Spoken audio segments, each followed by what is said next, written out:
In Phenix City schools, every student begins with a dream and leaves with a plan. Whether they're serving our nation, pursuing a degree, or starting a career, they're Red Devil ready. Because here, success isn't by chance, it's by design. Phenix City Schools. Enlisted, enrolled, employed.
In Phenix City schools, every student begins with a dream and leaves with a plan.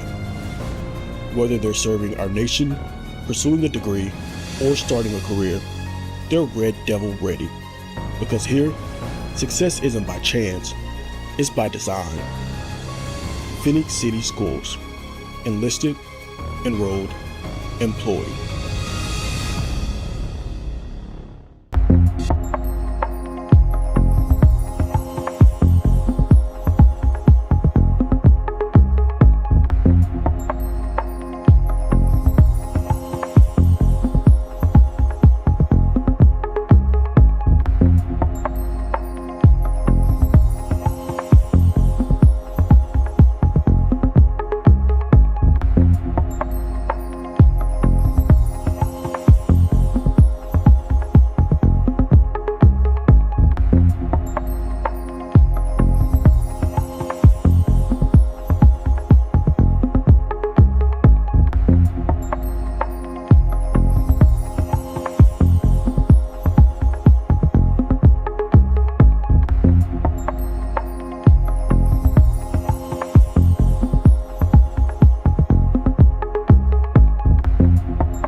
In Phenix City Schools, every student begins with a dream and leaves with a plan. Whether they're serving our nation, pursuing a degree, or starting a career, they're Red Devil ready. Because here, success isn't by chance, it's by design. Phenix City Schools. Enlisted, enrolled, employed.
In Phenix City Schools, every student begins with a dream and leaves with a plan.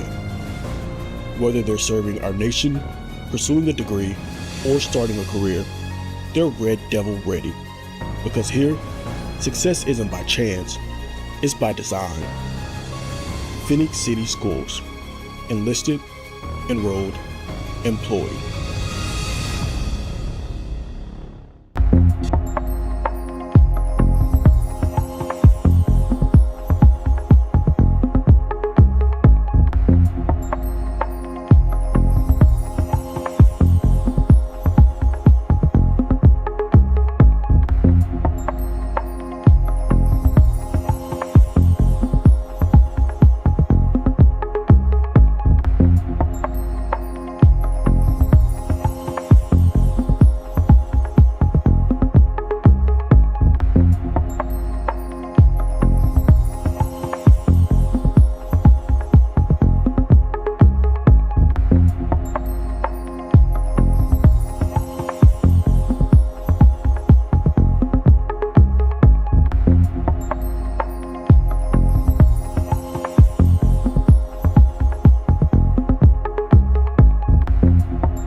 Represent District 3, Place 2.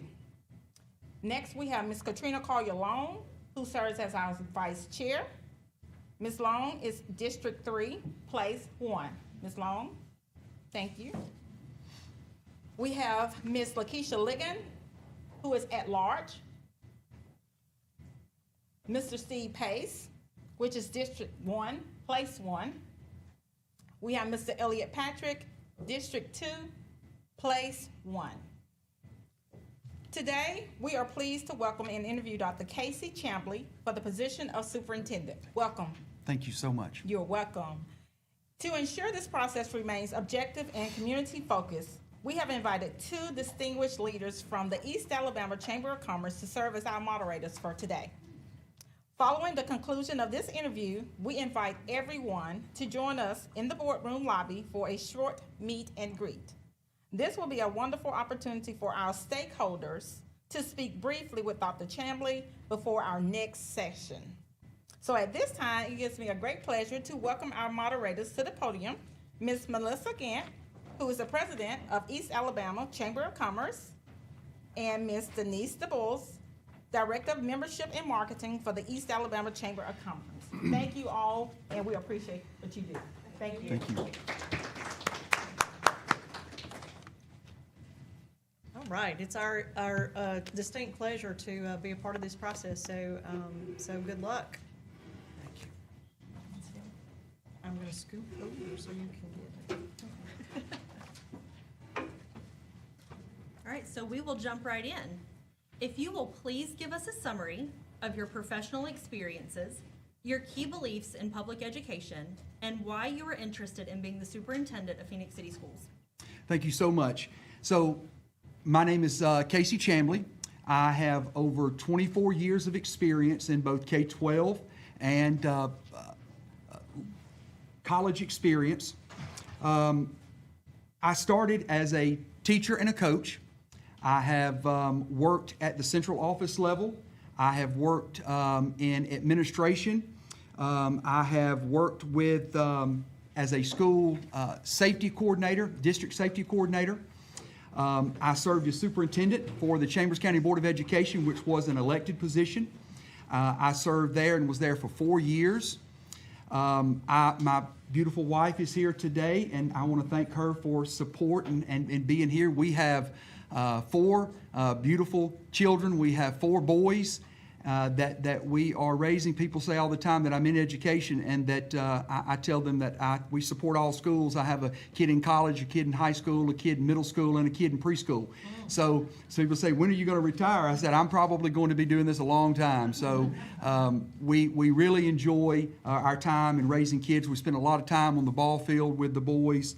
As superintendent, in my experience as superintendent, I led a faculty and a school of over 3,000 students with over 500 staff members.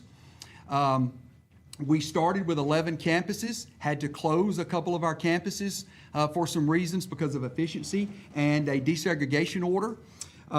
We improved, as I was superintendent, we improved our district report card scores in 23, 24, and 25 from a 73 to a 78 to an 80. We reduced the district debt by over $3 million. I found a way to eliminate us using locally funded units. When I got there, we had about 20 locally funded units. We were able to eliminate those locally funded units and use our other monies and finances to pay for those, which saved the system about $2 million. When I got there, the transportation fleet was about 24 buses out of fleet renewal. When I left, we were 100% within fleet renewal. We bought 34 buses and the first 20 air-conditioned buses that we purchased for the district, and we did not have to borrow a single dime to do so. We planned on building a $100 million school, worked with our CSFO to do that, and we did so by not being able, we were not going to have to go to our taxpayers and ask for a single dime of extra money because of ways that we found to be more efficient, ways that we found to save money in the district. The reason that I want to work for Phenix City and be the superintendent, this is actually, I told our board members today at lunch, this is the first superintendent position since I left my role as superintendent in Chambers County. This is the first position I have applied for. I have been very strategic with that and with that process for a couple of reasons. One being family reasons. We have some situations of some family members that we are responsible for helping take care of. And so I've also been very careful. If I don't mean this in a joking way, but it comes out in a joking way, is that my wife asked me if I wanted to ever be a superintendent again after I left my current position or my past position. And I said, yeah, I think I do. I think I will at one point in time. And she said, with some barriers and restrictions. And I said, what is that? And she said, if you're ever going to be a superintendent again, you probably are not going to be an elected one. You can do that with your next wife. And so I said, noted. And so I got that hint pretty quickly. Those of you that run and now are running for election, you understand and know how politics are today and how that works. Elected superintendents is a pretty tough situation to be in. But I feel like I really enjoyed my position as superintendent in Chambers County. I learned a lot, got to do a lot, was very successful in doing a lot of things. However, I felt like that we were always in turmoil. I felt like that we were always in crisis. And not because of things that was happening with the system or things that happened because of what our teachers did or superintendent did or board did. I started in 21 in the middle of COVID. And so that was a mess, if you remember how all that went.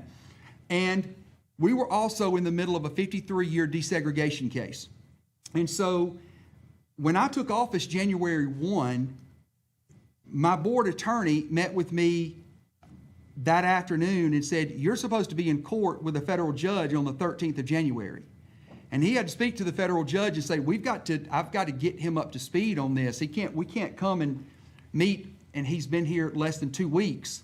So the federal judge did extend some grace there and moved it for us. However, it wasn't long into that spring that I was in the federal judge's courtroom, and it was tasked to me as superintendent that we had to get this thing moving. And it had been going since 1970, and an order had been passed down and been given since 1992, and we had still not complied with many issues and many things with the order. And so he looked at me and said, Dr. Chambley, you chose this position, you picked to run for this position, and it's your position and it's your job now to fix it. And I said, yes, sir. And so we got to work fixing it and got to work with it. And I say all that to say that it inundated me and consumed almost every ounce of time that I had for about 2.5 years. And as superintendent, you want to be able to do what I call the fun stuff. You want to be able to work with kids, work with teachers. You want to be able to go out and do those type things and spend your time working on that stuff. And I got to do a lot of that, but not as much and not focus on those things as much as I would have liked. I don't feel like Phenix City is in that position.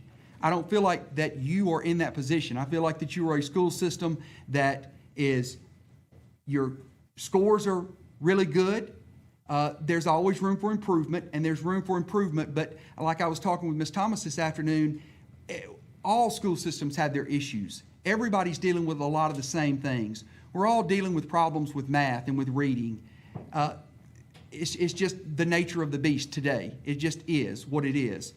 But I don't feel like that I'm stepping into something that like I was stepping into before. I feel like that a lot of my energies here could be spent on what I call the fun stuff. It could be spent where it's good. It can be spent with the kids.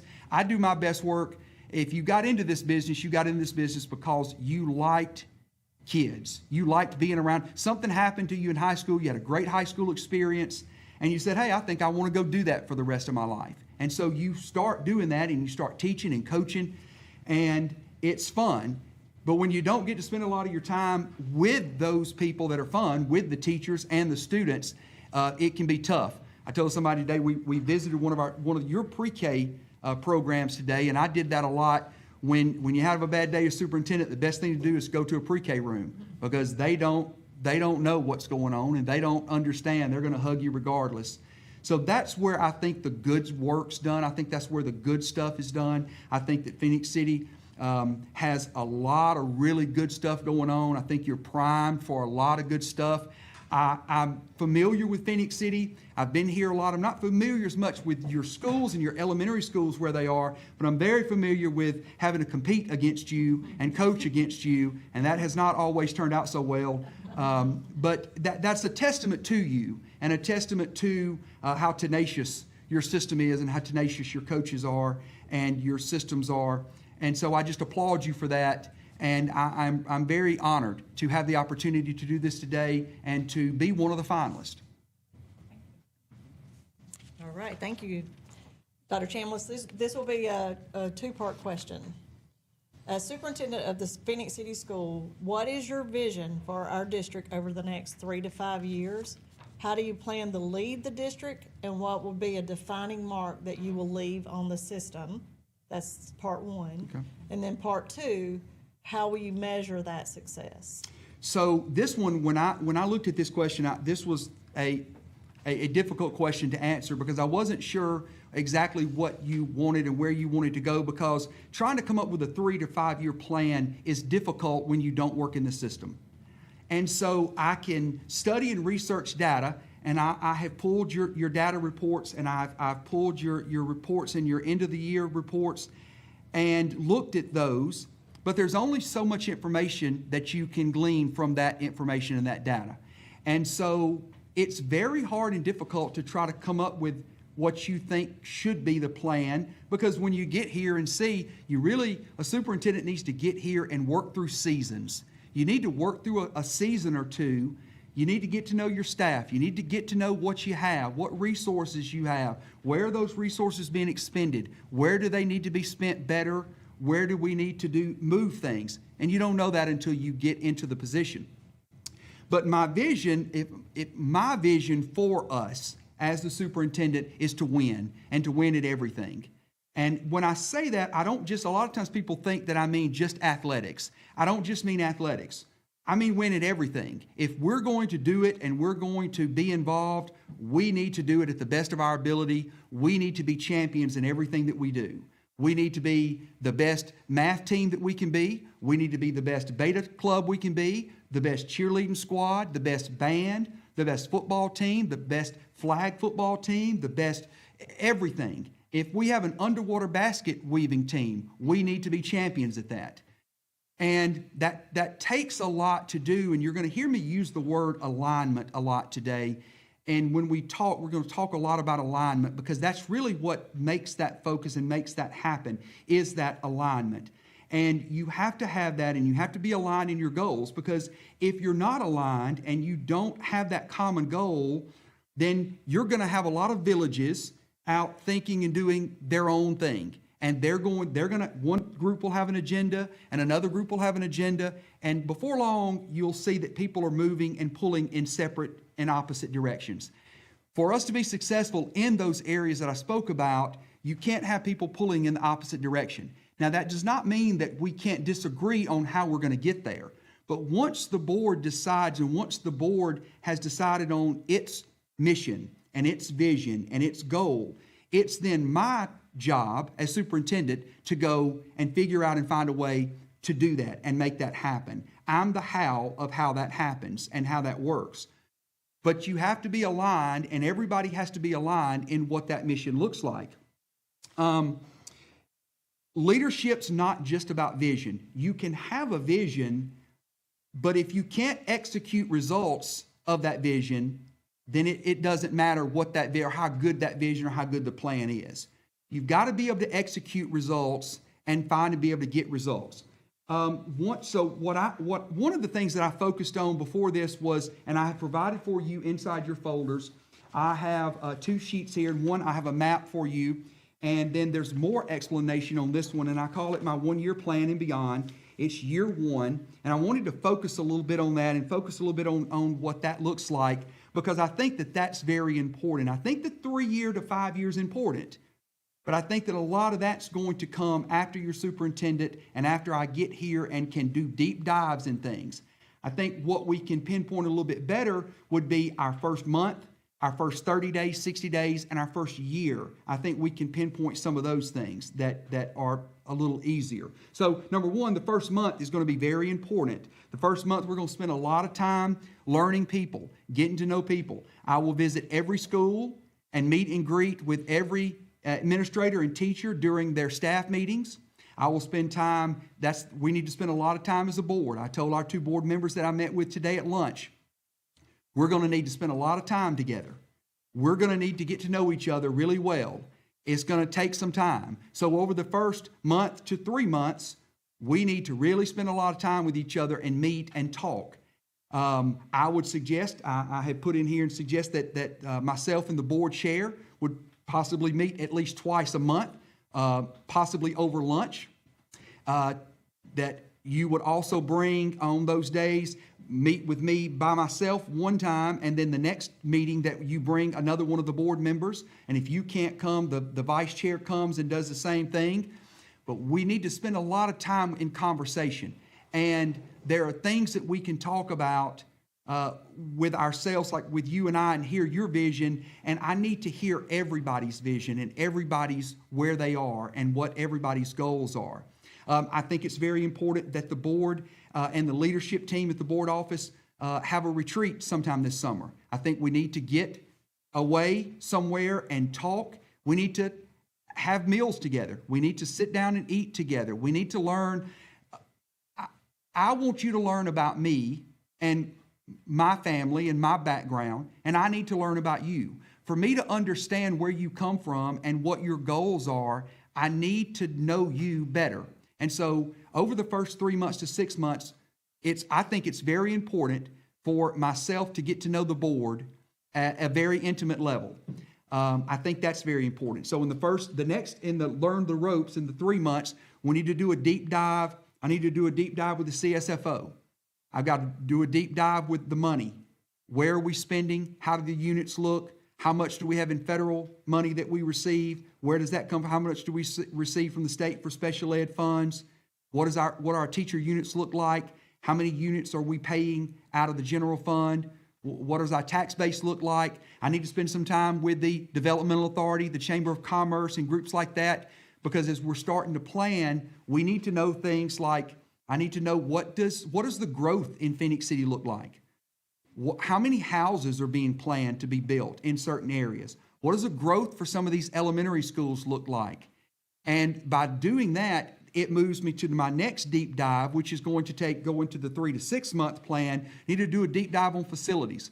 I did some of that today and was able to look at the facilities and see some of those. But you really need to get into how old are the facilities? What does the capacity of the facilities look like? How many students are there? How much room is there for growth? What do the operating systems look like in those facilities?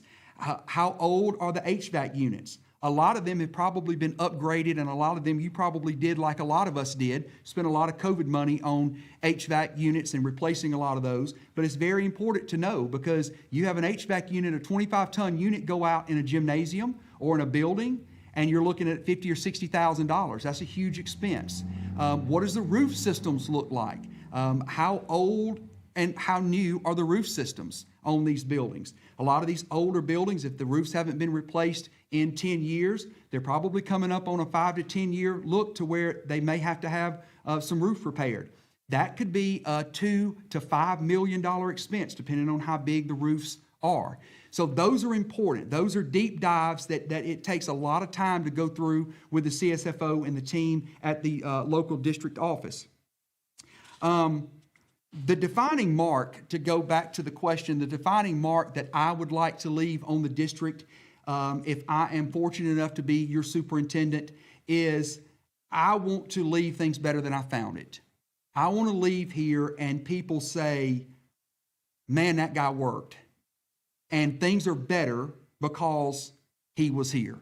That's what I would like for people to say when I left. I always want to try to leave things better than we found them. I think that that's very important. How will I measure success? I think it's very easy. I think you measure success by numbers and data. You have to let your data drive everything. You have to look at the data and look at the numbers. But you've got to also be able to look at more than data. You got to talk to your people. You got to talk to your folks. You got to see, what does our turnover rate look like? How, are we losing administrators? Are we losing teachers? If we are, why? Are we doing quality surveys? Are we doing exit conferences?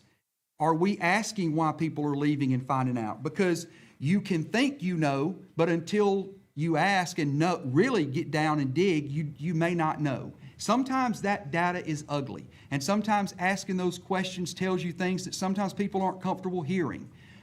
But if you're gonna grow and move to the level that you want to move to, you have to ask those questions and ask those uncomfortable questions and get to those. So I think another big thing about measuring our success, one of the things that I looked at for Phenix City that stuck out to me early when I started looking and researching the data was the chronic absenteeism. We have to get that under control. That has got to be gotten under control. If kids aren't in school, they can't learn. And that's very, very important. However, to do that takes some uncomfortable things. And it takes having to make some decisions sometimes that people don't want to make. I had an old administrator, a friend of mine, used to tell me before I ever really moved into it, when I first became a teacher, he'd say, if you want to stay in this business a long time, he said, don't do a thing that makes the phone ring. And there's a lot of truth in that. However, there's not a lot of growth in that. And it's important not to draw a lot of attention on yourself. However, when you find yourself in a situation where your chronic absentee numbers are close to 20% and over that in some of your other facilities, and they should be anywhere from 5 to 8%, that's the ideal number. There's something going on that has to be addressed. And so you need to get out and address those things. And I think that that's some low-hanging fruit early. When you start talking about test scores, you start talking about report card grades, people move to an area because of school systems. And they don't move to areas because of school systems. When they look at your report card grade, when they look at your absenteeism, when they look at your turnover, when they look at your athletic teams and your facilities, they make decisions on where they move their families. One of the things that you can do for some low-hanging fruit on those numbers, I believe that we can make a lot of ground just by pulling those chronic absenteeism numbers down and having some difficult conversations, and it's going to take some things happening. But you can early on make a lot of decisions and make a lot of movement. In the long term, when the kids are in school, they're going to learn more. And then their academic achievement and academic growth is going to improve from that. So I want to make sure that I answered them all. How you measure success, I think that was the last one. And we've got to recruit teachers and keep the best. You got to recruit. We are in a crisis for teachers. You can't find them. They're not there. It's so difficult right now to find teachers. Young people today are not going into this profession, and it's a shame. But they're not.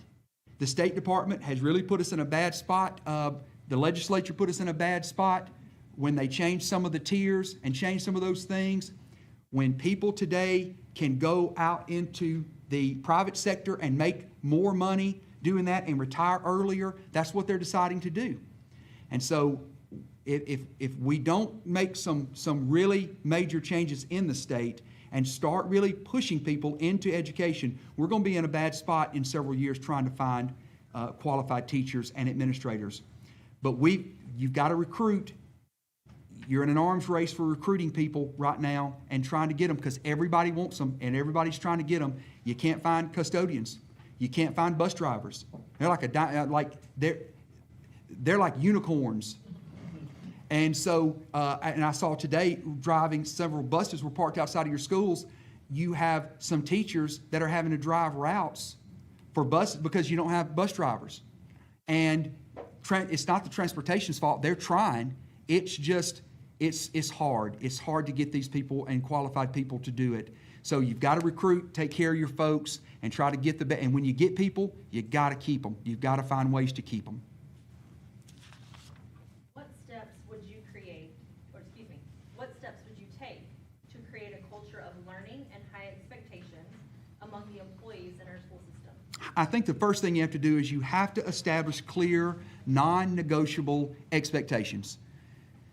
People don't mind working and doing what you need them to do most of the time.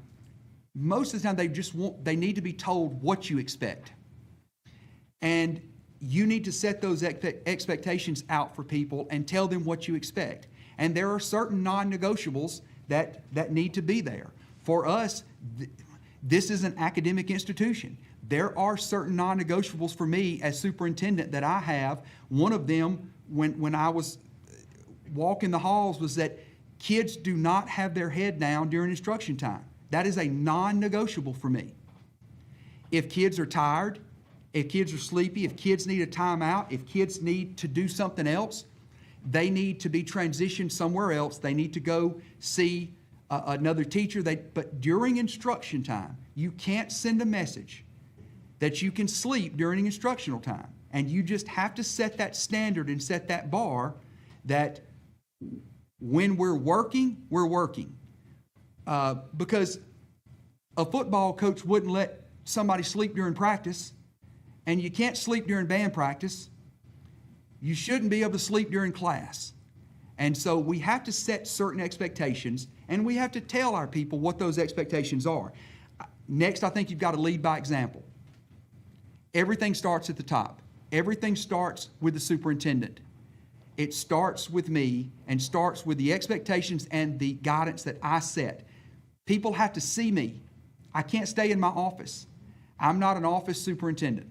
I like being out. I like walking. I like being involved. And I don't like walking and being involved because I'm not a gotcha superintendent. I'm not walking around trying to find things that you're doing wrong. I'm not trying to find things to write people up for. I'm not out with a notepad writing down every little thing, grass that's out of place, or this that's not done, or floor that's not mopped. I'm out because I need you to see me in the building. I need to know what's going on in the buildings. I need to know where people are and what they're doing, and I need to be able to know and get a first eye look on something. There were lots of times and days that I would go to one of our buildings and make a stop at one of our schools, and I would see something on a roof, like there'd been a storm over the weekend, and I would call maintenance before anybody else saw it. The superintendent needs to put his eyes or her eyes on the facilities and on the people. And you need to get used to seeing the superintendent. The kids need to know the superintendent's name. They need to know who this person is. When they see me in the grocery store, out in a restaurant, they need to know the superintendent's name. And the more you're out, the more comfortable people are around you. And it's not to where when when I first would start coming around, people wasn't sure because the boss is coming over all the time. They'd send code words over the radio, and it'd be like 12, 12, or the eagle has landed, or whatever, and you figure out what those things are and what the code words are, and you end up sneaking in the back, and you go, hey, the eagle has landed, and you go, oh my God, you scared me. But the more you're out, the less that becomes an issue, and everybody gets to know you and gets to know. When you leave the school and I don't get a scathing email about what my grass looked like, and not to say we don't take care of those things, but you can't visit the buildings and then just come back with emails and come back with phone calls criticizing everything every time you visit. So you've got to lead by example. I also am a leader. I don't ask people to do things I'm not willing to do. I'm one of the only superintendents, I think I'm probably the only one that still has their bus license. And the guy who does the bus certifications every year asked me last year, he said, why are you still doing this? Why do you still come back and get your bus license? I said, I'm not going to ask people to do something I'm not willing to do, or that I'm not capable of doing, or that I haven't done. It's not fair for me to do that. And you never know when you may have to drive a bus. You don't know. As superintendent, I had to move buses and do things 2 or 3 times that just came up, and if I had not known how to do that and didn't have my license, I could not have done it. I drove routes at times, emergency routes. Imagine the looks on the kids' faces when they see the superintendent's driving the bus when they get picked up. However, you've got to be willing to do things that you're asking people to do. I walk around, a big pet peeve of mine, I don't like to hear people say, that's not my job. I constantly walk around when I'm around campuses and I pick up paper. And they would, the principal, somebody would walk around and say, oh, we'll do that. I can pick up paper. I'm not too good to do that. I'll do that. When I would go into our lunchrooms with our C&P staff, there were many times that I would go in there and I'd put an apron on and help wash dishes or help cook. You've got to be willing to get in there with your folks and lead by example. It starts at the top. You got to invest in your people. Another way that you set the culture is invest in your people. You got to do things that make them know that they care, that you care about them, and that you're there for them, and that you're going to take care of them when you get that opportunity. You got to create great PD for your people. Allow them to attend PD. You got to allow them to go do things. That's their time out of the building. Now, if we don't have funds and the funds aren't available, you can't just do excessive PD, but you need to find ways to allow your runners and your leaders to go lead and run and get opportunities outside the building. You got to create a system and a culture of accountability, but you create that accountability through support. You got to give people support. If someone's doing something that you don't feel like is up to your standard, you can't just tell them, that's not how I want it done. You need to give them some support and some direction. It's like baseball coaches. It used to irk me when I would coach baseball, coaches would say, you got to hit the ball. Well, yeah, that's easier said than done. I mean, you're telling a kid to do something, but you're not giving instruction on how to do it. You need to be able to give instruction on how to do it. That's more important than just screaming, you got to hit the ball. The kid knows he has to hit the ball. The kid's trying to hit the ball. But if he or she has not been given proper direction and skills to hit the ball, it's difficult to do. So same thing with us, same thing with adults. Adults are just, all we are is older kids. And we want to be treated just like kids want to be treated. We want to be treated with respect, and we want to be accepted, and we want to succeed and be successful at what we do. And so you've got to tell people how to do a lot of those things. And the last is you got to build trust through communication, but the main thing is the main thing. You have to maintain a relentless focus on students and on students' academics. You've got to keep the focus on the students. If we don't agree with anything else, if we ever get into a disagreement or an argument, the best thing for us to all do is to stop and say, let's find common ground.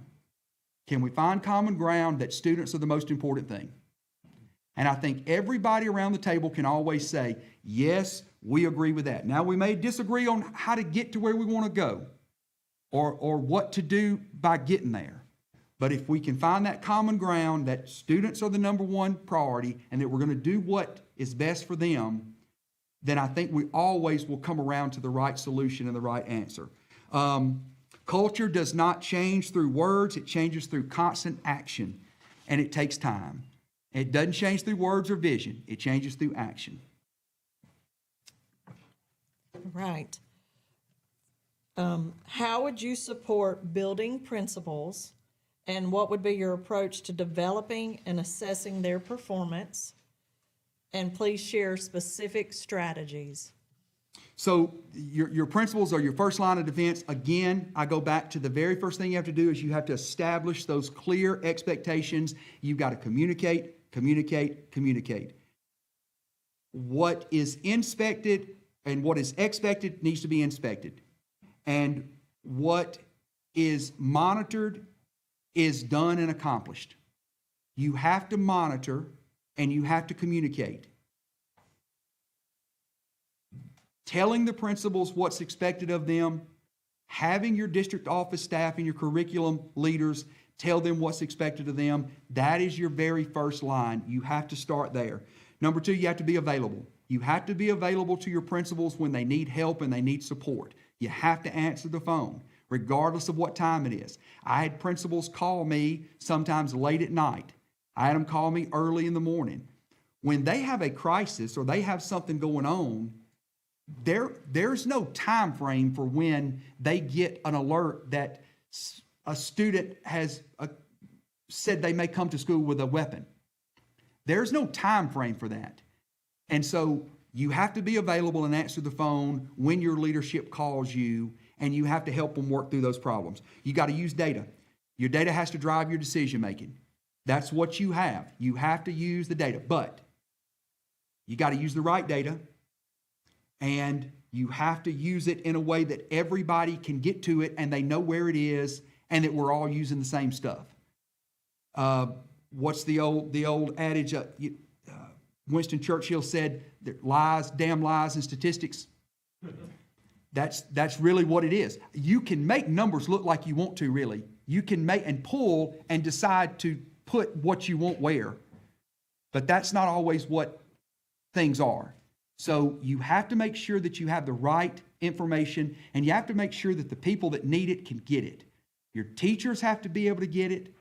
Your administrators have to be able to get it, and they need to know what to do with it when they have it. And it needs to be accessible to them quickly. You've got to develop leadership capacity with your principals. You got to give them opportunities to lead.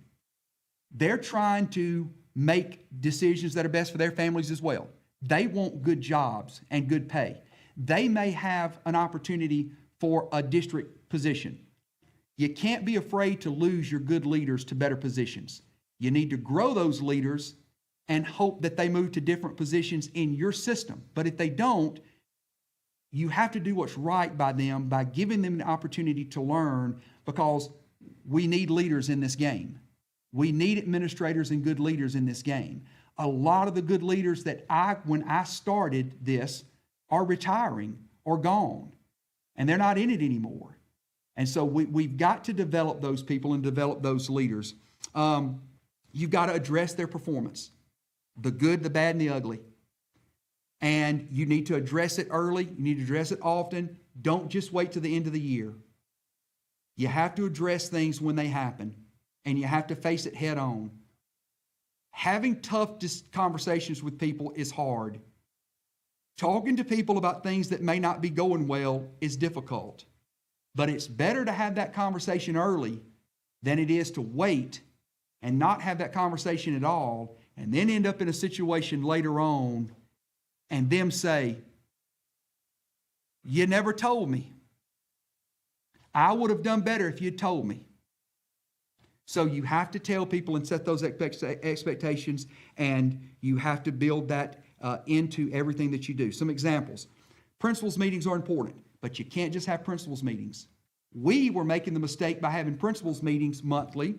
We'd bring our principals in, we'd think we're doing good. Everybody would come in, they'd sit around tables, and we'd meet from 8 o'clock to about 12:30. And district office staff would just inundate and go through all the stuff that they need to go through. And they were passing out papers and going through this stuff, and everybody's writing and going through things. And we did that for a little bit, and we did that a little while. And we finally, one of my curriculum directors, my elementary director, came to me and said, "I don't know that this is working." And I said, "I agree. This is not working." She said, "I need time with my folks." She said, "I need to be able to go through and dig into the data. I need us to be able to, they need to open their laptop. They need to go to the system. They need to go and find it. I need time with them to do it." So we changed our principals meetings.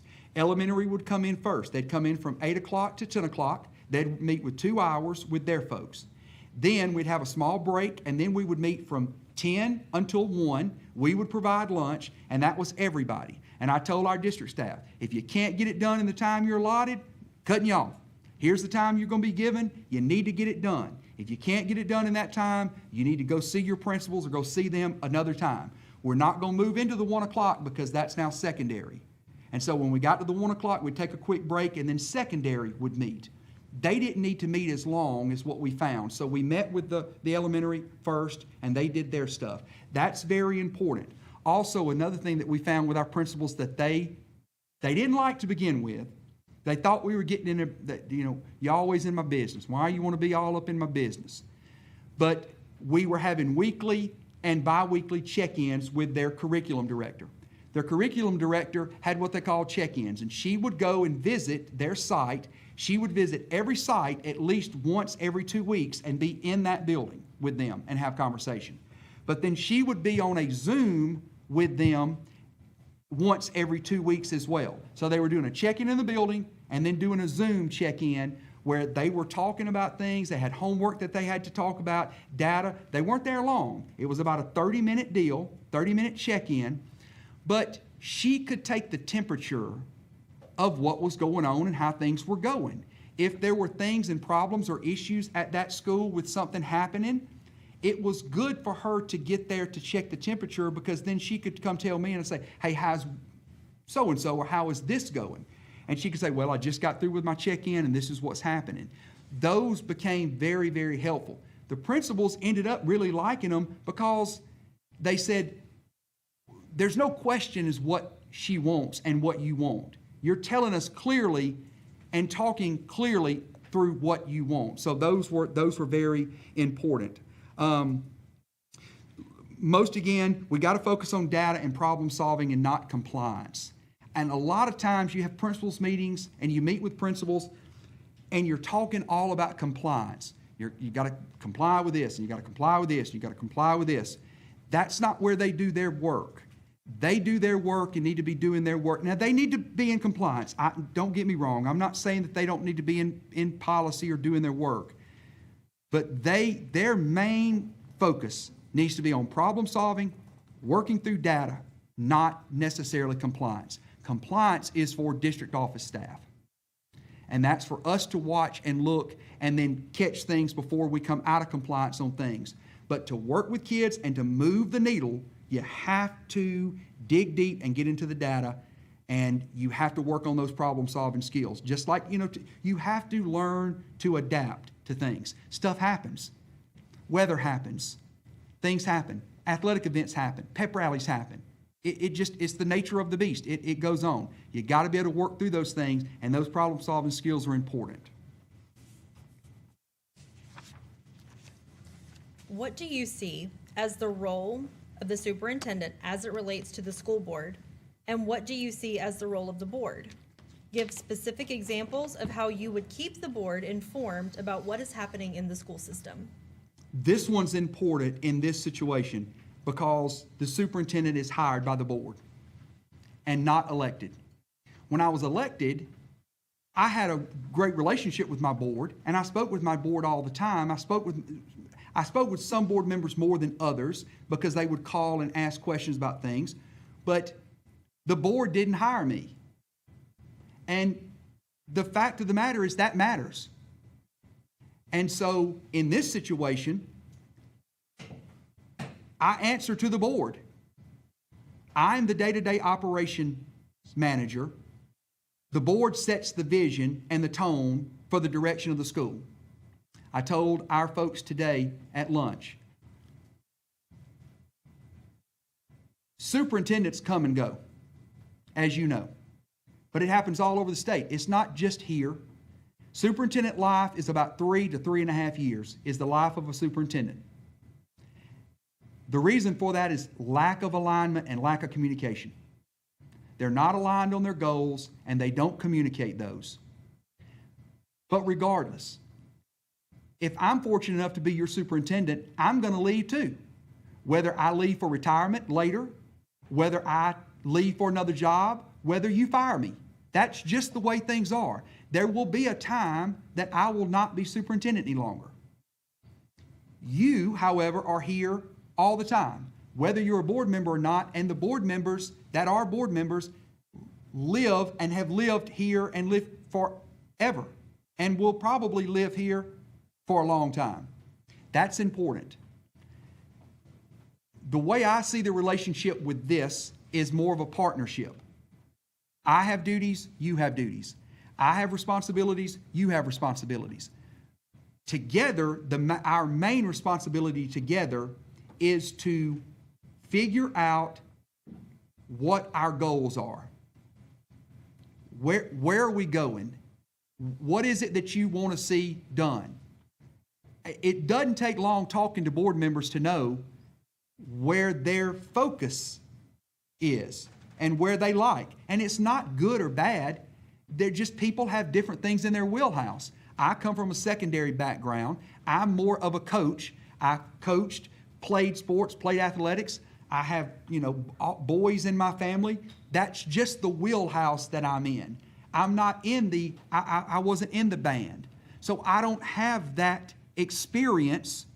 And so in my experience, you always fall back on what you know the most. Board members are the same way. You all have different ideas and wheelhouse things. You have different strengths. And you have different things that you want to see done. You also live in different communities, and your constituents have different thoughts and ideas. about what they would like to see their schools do and look like and offer. And so you have to answer to those things because they're the people who put you in your position. And so you have to answer to your voters and be accountable to your voters in that situation. So the board and the superintendent have to really spend, I think it's very important we spend a lot of time early at least with each other to learn where those things are and what that looks like. It's the superintendent's job to implement the day-to-day, lead the day-to-day operations, provide you with accurate information. You're not expected to know everything about what's going on. You're expected to know the information that's provided to you and that you ask for. That's the reason you hire superintendent and you hire other board staff. Your job is to keep us in compliance and make sure that we are doing what you've asked us to do and leading into your vision of what you wish to see happen. That's what happens. You work on the why and the what. You allow the superintendent to do the how. And that's how I see that relationship working. You've got to ensure the accountability, but it works through relationships of getting to know each other. And I can't stress enough, I think, how important it is to know you have 7 people on the board. That's a lot of people. And that's a lot of phone calls and a lot of text messages, which is fine. It can get long-winded at times and things can, but you have to take that time. I think it's very important, whoever the next superintendent is, for the success of the system, has got to make sure they know what your priorities are and the direction that you want to see things go. I'm going to ask you a little bit easier question. So describe a time that you had a difficult personnel decision and how did you handle it? This one's not an easier one. And I'm not going to go the direction that you think I may go on sometime that we had to fire somebody, because that's a hard one. That's a tough situation. Anytime, it doesn't matter what that person, people are genuinely good people, and people sometimes make bad decisions, and you have to do things that are difficult. And when you have to sit across from another adult and tell that person that they no longer have a job, and you're removing their livelihood and their insurance, and you know they have a family, that is difficult. And so you can't take that part of the job lightly. And that is a very serious part of the job. However, the superintendent's job and the board's job is not to protect adults. Our job is to protect kids and to do what's right for our students. Sometimes that means making hard decisions. Getting back to the question, one of the hardest decisions I had to make was when I first got to be superintendent and was dealing with a desegregation case. One of the first things we did was we did a facilities assessment. And when we did that facilities assessment, I found that we had buildings that were way underutilized, some of them being in capacity at 40% and 50%. I had a school opened with less than 90 people in the school. That's very inefficient. Not only is it inefficient, it's not fair to the kids. At that school, I had teachers in different grade levels in the same classroom teaching second and third graders in the same classroom. Second grade was on this side, third grade was on this side. And they just had to split their time because that's what they were allotted by the State Department for their units because of their ADM. As they lost enrollment and people moved out of that community, that's what happened. Dealing with a desegregation case, we were ordered to close several schools and to come up with a way that we could move our population in a way that we reduced and did not have racially identifiable schools. So we had to find a way to try to do that. That was what our order worked with in our green factors. So we had to make some decisions, and early on, we decided to close 3 schools. We closed an elementary school, 3 through 5. We closed a K through 5, and we closed a middle school. When doing that, when you're closing these community schools, you have people that have worked in these schools and worked in these community schools all their lives, some of them 25 to 30 years, maybe in the same classroom. You had many people that thought they were going to lose their job. I made a commitment to our people. We're going to make this hard decision, but nobody will lose their job. We're going to poll you and ask you, we're going to give you 3 choices of where you would like to be relocated and what positions. And we were able to accommodate about 90% of those requests. We kept our promise to those people. We didn't fire a single person. Nobody lost their job from RIF. We did not have to reduce anybody. We were able to work it all out. And a lot of times you can do that through basic retirements, other people leaving, other positions opening, some of them taking different positions. And so although the move in closing the schools was very difficult, and if you know, most of your schools are community schools. Where I'm from, those schools, a lot of their parents went to those schools and graduated from those areas. Closing those schools is very sentimental. And so it's tough and difficult. But we felt like we were doing the right thing, and we know that we were because of efficiency. But that was probably one of the hardest personnel things that we had to deal with, because we had to find a way. We made a promise to those folks, and we had to find a way to keep our promise. And this is still a money game. We're still in business. The board and the superintendent are still in business, and it's all about money and how much money you have to operate with. So you still have to work within the confines of how much money you have. So, with a little luck and a lot of prayer, we were able to keep our promise, and no one lost their job. We were able to relocate all of our staff. Eliminating the achievement gap is a key priority for our district.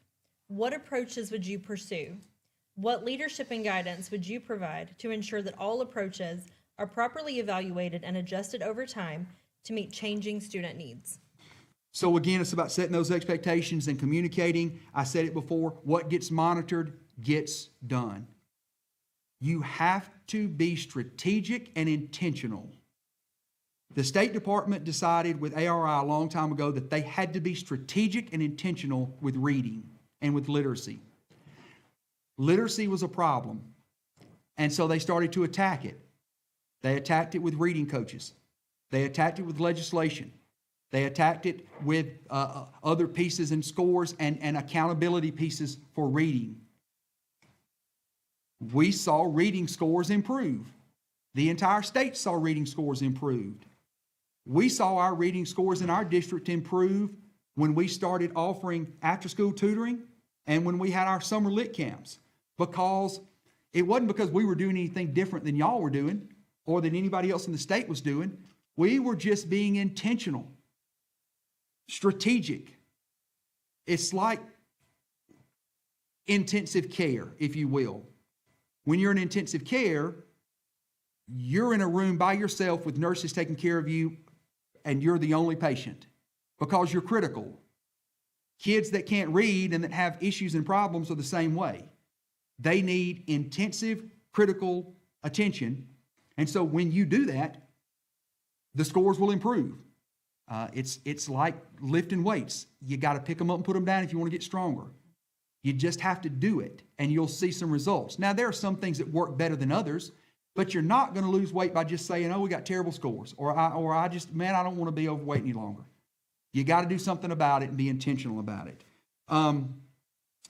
You've got to, a lot of it starts at home, but you can't really, there's a lot that you can't do with that right now. One of the questions I asked today is, I was really impressed with your pre-K program and the 15 classes that you have of that. That is important, important, important. One of the things the State Department could do is they need to mandate that kindergarten is mandatory. You don't have a lot of kids that don't go now, a lot of kids, but there are some that don't. And they need to open the funding up for pre-K to where they can offer a pre-K classroom to every student. We ought not have to be doing pre-K for a lottery. If there are kids that need it, they need it. Because our homes are different. Our students' homes are different. We may read in my house. The other home may not read. They may not be able to. The mom may be a single mother, may not get home in time. She's worried about trying to wash some clothes, get some supper cooked, get baths taken. She's not concentrating on homework and reading. And when kids don't have that, they're behind when they get to school. Everybody needs to be able to go to pre-K and have that. That's what really helps. And so I think you see a lot of your scores improving as you see your pre-K. The sooner you can get those kids and get them in school with the teachers that are experts that know how to do it, the better off you are. I talked about our curriculum directors doing check-ins. You have to do check-ins. You have to set standards and say, hey, I need this data by this time. I need this by this. We're looking at your stuff. We would present our board every quarter with scores. So when we were using iReady or whatever system that we were using to check, we would present that data to the board so that we could show beginning, middle, end, where we're growing, how things look, the good, the bad, and the ugly. And so I think that's the way that you attack that gap, and that you will. I don't know that you can ever eliminate the gap. There's always going to be one, but you can close it. And the way you close it is by being intentional, using your funds. And I saw this, I spoke to a couple of you about this earlier. I was really impressed that some of your schools and some of your lower schools at the level and how many instructional coaches that they had there. That's great. And that has to be pushing scores. That has to be pushing their scores. So you providing those, the board has provided those. You have agreed with the superintendent because the state's not providing everybody with a math coach and everybody with an interventionist. So if that's being done, you're paying for those out of some other funds, whether that be federal funds or the general fund. And that's kudos to you for doing that and letting them have that extra support. So Dr. Chambley, we're on question 8 of 13, and you've only got about 30 minutes left. So just so that we can get through all the questions, we'll try to step it up just a bit. What do you think is the role of extracurricular activities and career tech education? What should be in the school system, and give your explanation. Very important. Those two things drive the culture of the system. They are extracurricular activities, and having activities for students to take part in gives them the ability to learn how to work with others, work with teammates, strive for a goal, learn how to be accountable, learn how to have discipline, learn how to win, lose. They have to learn how to do those things in life because that's what life teaches. A lot of these kids also, they don't have that at home. They may not have an extracurricular activity to go to. I heard one of your elementary teachers talking today, your PE teacher, I think she is the teacher of the year, was the PE teacher of the year, was talking about taking the kids bowling. Sometimes things that we take for granted about me going bowling and how many times I've been to a bowling alley, there are kids that have never been bowling. Having them to have those experiences are very, very important. Having those clubs, those extracurricular activities, they are vital to your school. Sports and activities at your schools and they drive the culture of your community, not just your school. People in your community, they revolve around your athletic teams. So go those teams and go the success of those, go the success at the school. Being a building level administrator in a high school and coaching and teaching at a high school, I can tell you that the best times in our schools were when we were in the playoffs, or when we were in the state finals, or when we had kids going and competing in things, and when we had kids winning championships and trophies in this and this. Discipline dropped. Attendance increased. When those things are successful, the school is successful. They are very, very, very important. And the money spent in those is important. You all know We are in an arms race right now for facilities. If you don't know that, go to Thompson High School and look at what you're competing against with facilities and money. You're also in an arms race for kids. If you don't think so, look at what's happening with the CHOOSE Act and where money's going. If you don't think they're coming after your kids and coming after our folks, they are. I am not a proponent of choice. I think choice is good. I think having choice is a good thing. I think having opportunity is a good thing. Parents should be in charge of what they think is best for their family and their kids. However, what I'm not in favor of is us not all running the same race. I'm not in favor of you taking our money and giving it to another entity, and they're not held to the same accountability standards that I'm held to. You don't post their scores all over the internet. You don't give them a letter grade. You don't check to see if all of their teachers are certified. You don't run their books and their accountants through like an FBI audit like they do ours. If you're going to receive the money, you should run the same race that we run. Period. You should be held to the same standards. Then we should know. But you have kids leaving our schools, going to places because they say they want a better opportunity or better this. And then if you really looked at their ACT scores, their scores aren't any better or lower than what they are at the school they left. And that's unfortunate. And so, I'm like I said, I'm for parents choosing and having a choice. I'm not against that. I'm just against us not running the same race. We need to run the same race. But career tech is also one of those things. I'm going to try to wrap this up, but it's another big one that I think you're rock stars at. You do an excellent job. I was telling some of the board members early when we were working with our architects and our construction management team, I visited your Career Tech Center. We actually built and designed our health science department after what was built at your Career Tech Center. You do a wonderful job with that.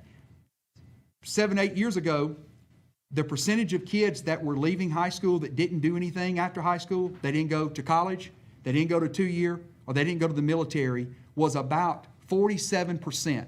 That is a huge number, and that's a terrible number. Career tech is what stops that.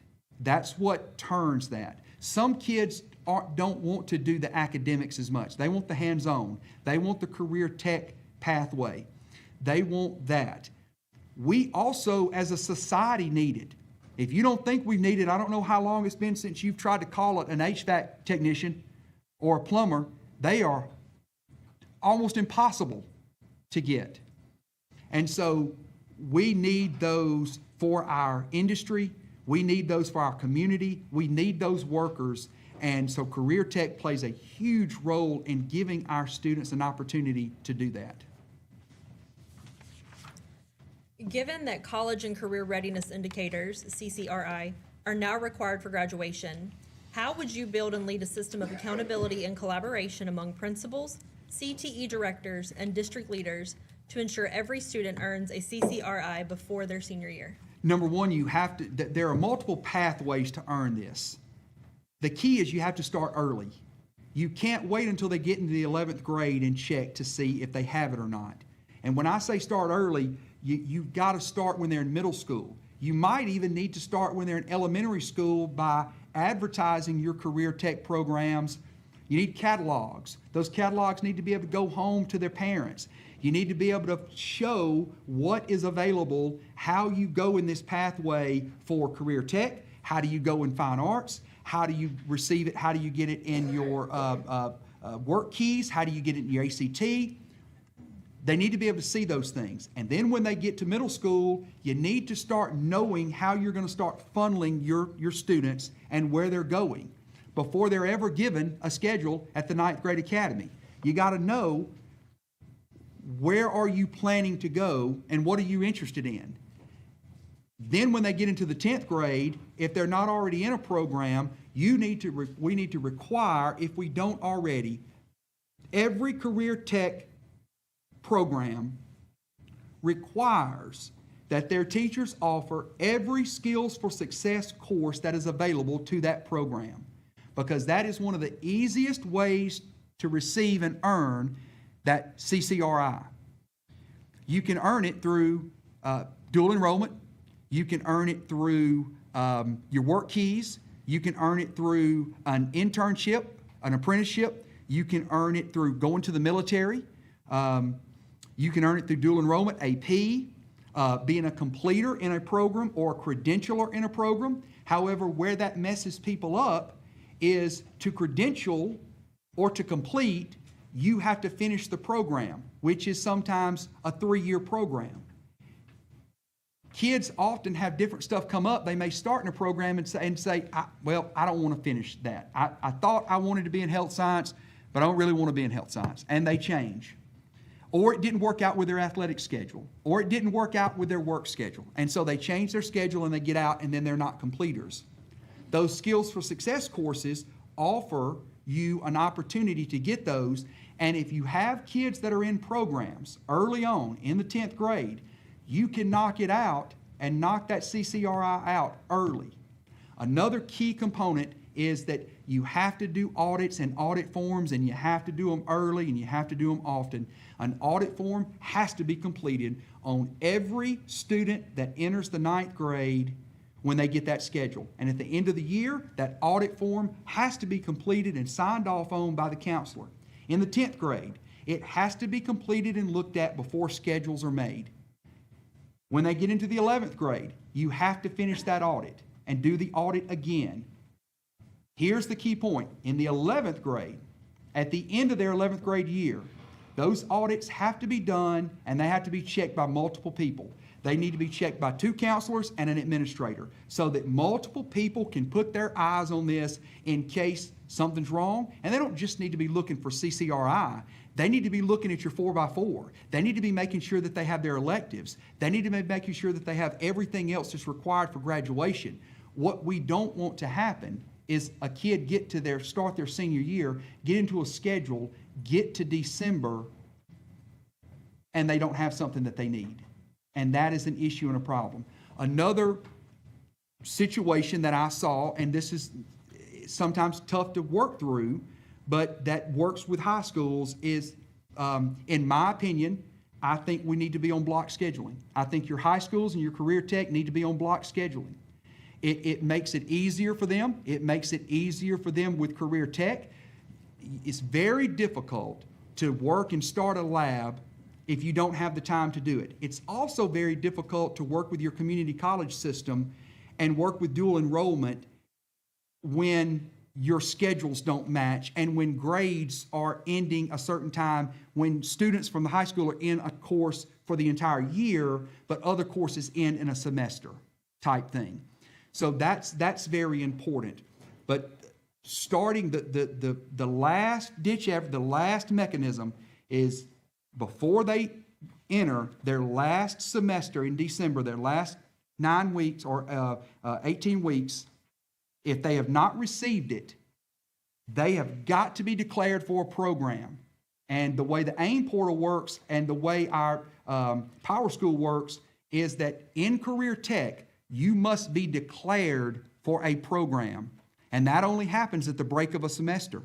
If you wait and get till April, you can't get declared for the program, and you can't earn the CCRI in your AIM portal through taking the Skills for Success if you have not been declared. So there are some things you have to do, but that's the last-ditch effort. One of the easiest ones to take is through business, and it's through customer service, and it's a customer service Skills for Success that the community college has created, and they can work through that. You work through the theories portion of it, you work through the lab portion of it, and within probably about a week and a half, 2 weeks, you can earn it and get it. That's the last ditch one. But they offer them in lots of things. They offer them in skid steer, they offer them in forklift, they offer them in lots of areas. But those are important to try to get those because they're an easier way to make sure that you have it early.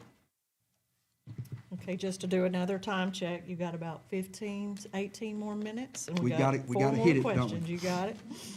All right. What strengths do you have in the area of financial management, including facilities management and construction? Give an example of your involvement in budget development and ongoing fiscal management. So I really need to spend a lot of time on this one with you, and I guess we could talk later if we need to, but I have a lot of experience here in this area. You don't know what you don't know until you don't know it. And so when I thought I knew budgets and thought I knew what a system budget did until I sat down with my CSFO when I got there and saw that the book was that thick and we had to sit through it and go through it, and she made me. She was wonderful, and we went through it line by line and item by item and page by page. But I had to do that to figure out where the money sources were and where we were spending money and how the forms looked and what the budgets looked like for me to be able to do that. Another big thing that we did, I'm going to try to condense this some, was we created what's called a big board.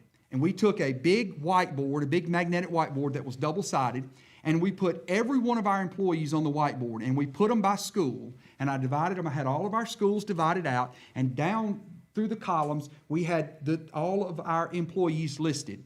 And we had them on little magnetic tabs, little magnetic pieces, and all of those were color-coded. And they all were color-coded by the funding source that we used. So what we did was when we would receive our allocations from the State Department in the spring, we would sit down at the big board, and we would all meet in my office in with this big conference table, and we brought everybody to the table. I had to have federal programs there, CSFO was there, special ed was there, curriculum directors were there, and what we did was we put everybody where we were going to receive units from the State Department, they were color-coded first, because that's where 70 to 80% of our budget comes from. It's what the state gives us for teachers. We put them up there.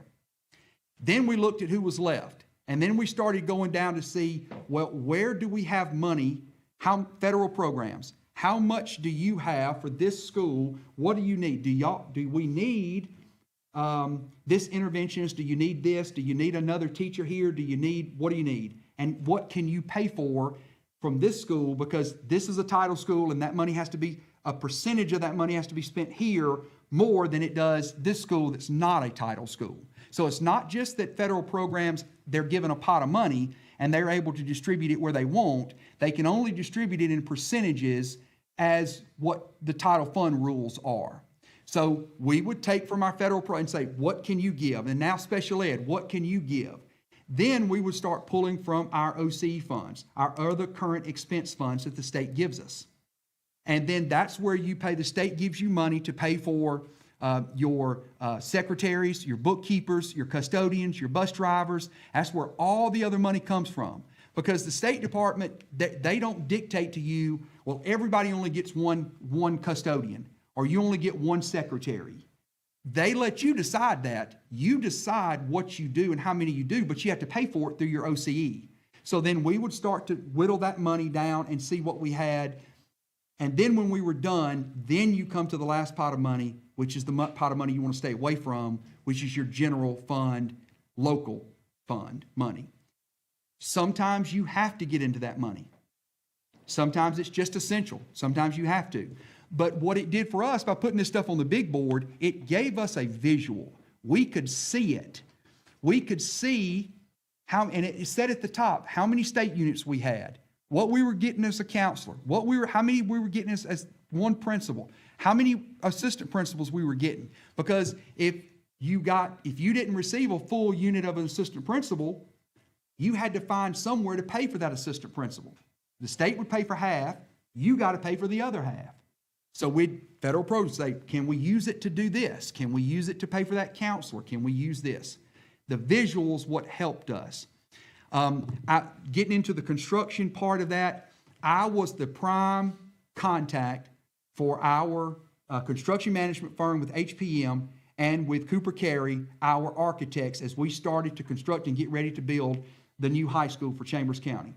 I was involved at every step. I was the person that the construction management firm met with. I was the one that the architects met with.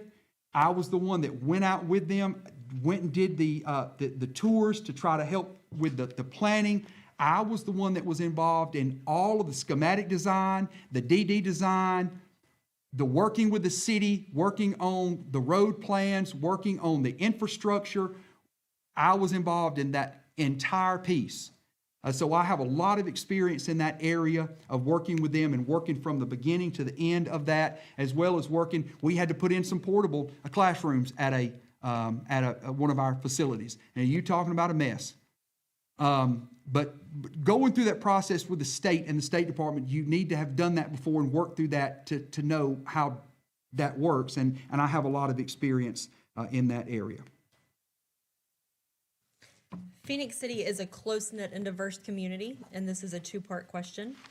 In your role as superintendent, how would you work to ensure all groups are fully engaged with the schools and the system as a whole? And then how will you engage parents, community members, and stakeholders in our district? How will you increase visibility of our schools and districts and our needs? So first, everybody has to feel like we're on the same team and that we're pulling in the same direction. That's number one. I've talked about that a lot. Alignment is important.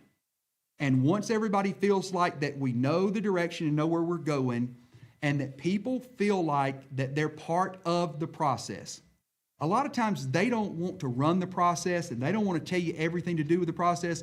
They just want to feel like that they're part of it and that you value their opinion and you listen to them and you value what expertise they have in whatever area. That's really what they want. And so you have to make sure that everybody knows and we're all on the same team and we're all pulling together for the same reason. The next thing you have to do is you have to be visible and you have to be out. Your principals have to be visible. Your teachers have to be visible.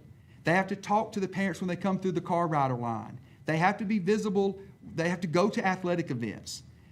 They have to go to PTO stuff. They have to be willing to stay, even if it means sometimes staying at night for us to have an open house, because some parents can't get there during the open house during the 7 to 3. Sometimes we need to have an open house later because you have to wait for parents to get off work to come. So you have to be willing to do that, and parents are much more open to things when they know that you're visible and they know that you're trying and they know you have their kids' best interest at heart. You have to engage parents. We're in a time period right now where social media has taken over everything, and in some ways good and a lot of ways bad. If you don't tell your story, somebody will tell it for you. You have to tell your story, and you have to tell it, and you have to tell it in multiple ways on multiple platforms, and you got to find out what your parents and your stakeholders use, because they don't all use the same thing. I used to think everybody's on Facebook. They're not.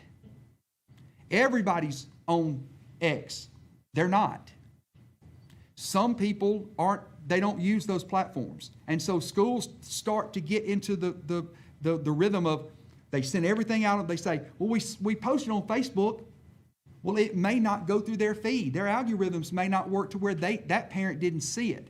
I know that some parents, when their book bags go home from elementary, they check. So you have to be very careful. You've got to find out what your parents respond to, how they like to receive communication, and work through those. And it's all just about being intentional and figuring out what that looks like. So as we select a new superintendent for Phenix City Schools, what are the 3 strengths and attributes you believe will bring our district the most benefit from? Number one, I am accountable. In the good, the bad, and the ugly of things, I am the leader. I am the boss and the figurehead of the establishment when it goes good and when it goes bad. And I have to be accountable to those things and to those actions and to you. I can't put that blame off on somebody else.